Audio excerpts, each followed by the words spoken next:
নমস্কার বন্ধুরা, কিভাবে আরেক ধরনের রস ভাজা পিঠা বানাতে হয় দেখুন আপনারা। আমি এটাকে রসে ভিজাবো না। এখানে আমি ময়দা নিয়েছি 3 কাপ, এখানে চালের গুঁড়ি নিয়েছি 1.5 কাপ, এখানে ডাল সেদ্ধ করে নিয়েছি মসুরের ডাল, আর এখানে নারকেল বেটে নিয়েছি জল 1 কাপ, আর ডিম একটা, আর ভাজার জন্য তেল, আর এখানে চিনি শিরা করার জন্য চিনি নিয়েছি 1.5 কাপ। এখানে আমি 1 কাপ জল মিশিয়ে এটাকে জাল দিয়ে নেব।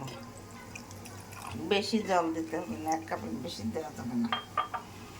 এখানে চুলে ধরিয়ে এই জল দিয়ে 1 কাপের একটু বেশি দিয়েছি, আর লবণ দিয়েছি আধা চামচ, আর জলের মধ্যে একটু তেল দিয়ে দিয়েছি। এখন জলটা উতরিয়ে গেছে, এখন আমি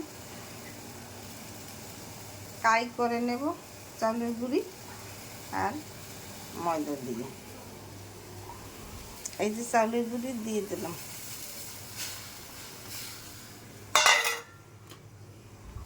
এই ময়দা দিয়ে দিলাম।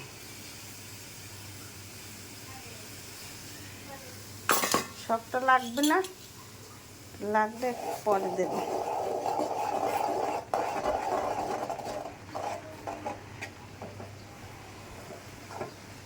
এই যে কাই করা হয়ে গেছে, এখন ঠান্ডা হলে তারপরে এটাকে মেখে মেজে নেব।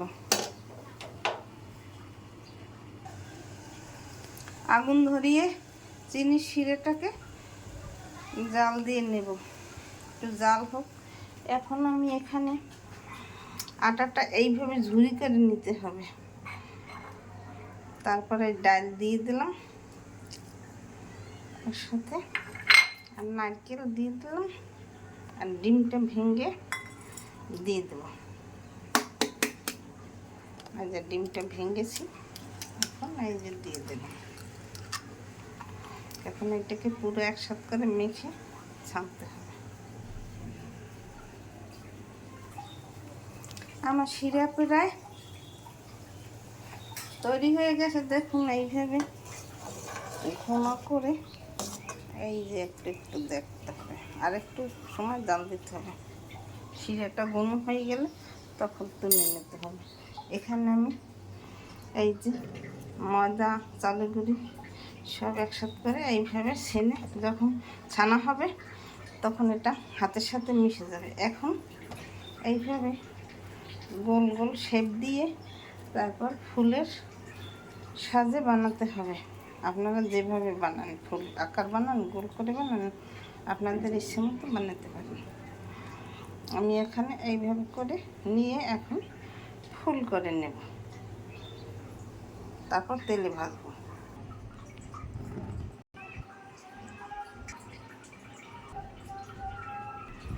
আমার চিনি শিরা হয়ে গেছে, এখন তুলে নিছি। এখানে আমি কড়াই দিয়েছি, একটা কড়াইতে পরিমাণ মতো তেল দিয়ে দিয়েছি। এখানে আমি পিঠা হাতেও করেছি আর সাজ দিয়েও করেছি। এখন তেল গরম হলে পিঠা ভাজা দিয়ে দেব। পিঠা ভাজা দিয়ে দিছি, এখন আমি ফিরিয়ে দেব। এই যে দেখুন, একটু অনেক সময় পিঠাগুলো ভাজতে হয় একটু কড়া করে, নাইলে ভাজা ভালো হয় না। ঘন ঘন করে ফিরিয়ে দিতে হবে, কম আঁচে ভাজতে হবে।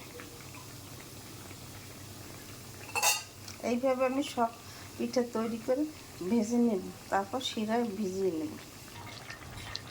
এই যে লাল লাল করে ভাজা হয়ে গেছে, এখন আমি এই শিরার মধ্যে চুবিয়ে চিবিয়ে উঠিয়ে নেব। বেশি সময় ভিজানো লাগবে না, একটু সময় ভিজিয়ে নিলে তাতে চিনি শিরাটা পিঠার মধ্যে ঢুকে যায়।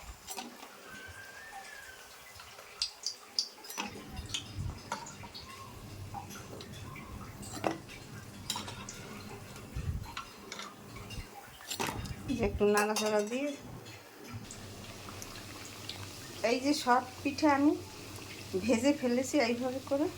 এই দেখুন ভেজে নিয়েছি সব, এই শিরায় ভিজিয়ে ভিজিয়ে এই যে উঠিয়েছি। কত সুন্দর হয়েছে দেখতে, দেখুন খেতে খুব দুর্দান্ত পিঠার স্বাদ হবে। এইভাবে আপনারা রস ভাজা পিঠা তৈরি করে খেয়ে দেখবেন। রসে ভিজিয়ে আর এক ধরনের রস ভাজা পিঠা বানানো যায়, সে পিঠাটা আমি আর একদিন দেখাবো। এইভাবে আপনারা তৈরি করে খেয়ে দেখবেন, খেতে খুব সুস্বাদু লাগবে। আমার চ্যানেলটিকে লাইক কমেন্ট শেয়ার দিয়ে পাশে থাকুন। ধন্যবাদ, থ্যাংক ইউ।